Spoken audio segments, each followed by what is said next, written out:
We have our parliament.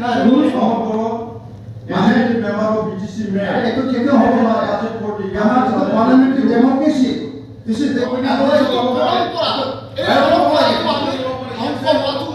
আমার দেখো আজিলৈকে 1947 15 আগষ্টৰ পৰা আজি তেনেকুৱা পাৰ্লামেণ্ট চলাই আহিছে আমি দেখা নাই কুৱেশ্যন আৱাটো সেকেন্ড টাইম কৰি পেলাই বাজেটটো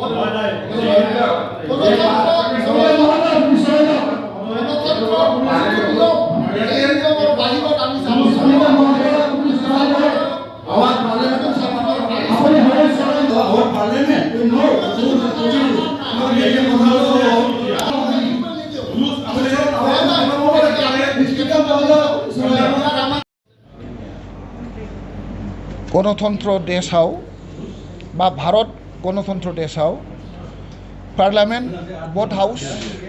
और भारतनि जेसेबां देशफोर दङ बे देशफोराव लोअर हाउस और आपार हाउस जेला जुथुमनाय जायो बे जुथुमनायनि जिथु परम्परा बेवहाय जिथु कुइसन रायजो राजानि अभाब अभियोग दुखु दाहा आरो परामर्श बे परामर्शखौ सन्मान होनानै प्रथम हाबाफारियानो कुइसन आवार जायो दिनैहाय जोङो नुबाय जिथु माने गणतन्त्रआव बेनो प्रथम घटना जागोन जि घटनाया दिनै गणतन्त्रखौ अपमान खालामबाय बिटिसि एसेम्ब्लिया दिनै सारा भारतनि जिथु सेसन जरायनि जिथु परम्परा सोलिबोनाय बे सोलिबोनायखौ दिनैहाय माने अपमान खालामबाय होननानै जों सानो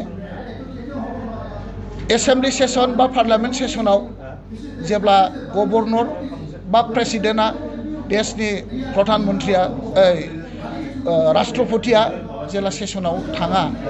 अब्ला कुइसन आवारानो प्रथम प्रायरिटि रायजो राजानि जिथु अभाब अभियोग बेखौ सन्मान होनानै प्रथम कुइसनखौनो माने होनाय जायो आरो बे कुइसन आवारावनो माने जिथु रुलिं सरकार बे रुलिं सरकारा देशनि ओनसोलनि गासैबो सुखु दुखु आरो अभाब अभियोगखौ मोनथिनो हायो बे गतिके जिथु गणतन्त्रनि सेसन जनायनि जिथु परम्परा बे परम्पराखौ दिनै बिटिसि गभर्नमेन्टआ बा बिटिसिएलनि जिथु स्पिकार बे स्पिकार बिथाङा अपमान खालामदों बिनि प्रतिबादाव जोङो सेसनखौ एबसेन्ट खालामबाय आरो गणतन्त्रखौ जोङो बिश्वास खालामग्रा आरो गणतान्त्रिक पद्धतिजों जोङो सेलेक्ट खालामनानै बा दैथाय हरजानाय साफा साफा प्रतिनिधि हिसाबै जोङो गणतन्त्रखौ रैखा खालामनो थाखाय गणतन्त्रनि जिथु परम्परा बेखौ रैखा खालामनो थाखाय जोङो एबसेन्ट खालामदों जिरायफिनगोन नामा निश्चय जिरायगोन कुइसन आवाराव जों जिरायगोन जोङो दिनै जिथु बाजेट स्पिच चिफनि जिथु माने बाजेट स्पिच बेसो प्रायरिटि मोनदों सेसना प्रायरिटि मोनदों सेसना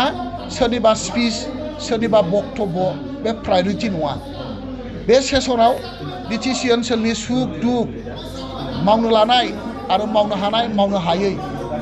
अभाब अभियोगखौ लानानै बेवहाय सावरायनाय जायो दिनैहाय बेफोरखौ गुरुत्व होआलासेनो दिनै सासे जिथु माने बिटिसिनि चिफ बिथांनि चिफआसो टप प्रायरिटि मोननायाव जों दुखु मोननाय फोरमायदों जोङो बिथांनि स्पिच जोबोब्ला जों निश्चय थांगोन निश्चय जिरायफिनगोन किन्तु जोङो बिथांनि स्पिचखौ जोङो गुरुत्व होआखै खारन खामानि मावनायासो बयनिख्रुइबो देरसिन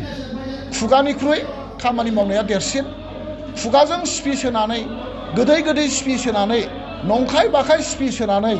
बिटिसिनि रायजो राजानि मेगनाव हाद्रि सारनानै बिटिसि सालायनायखौ जों गुरुत्व होआ बिटिसिनि थाखाय खामानि मावनांगौ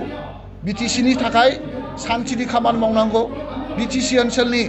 जिमान जाति जनगोष्ठी दङ बिथांमोननि गासैबो जातीय समस्याफोरखौ गुरुत्व होनानै जोंनि अभाब अभिजग दुखिया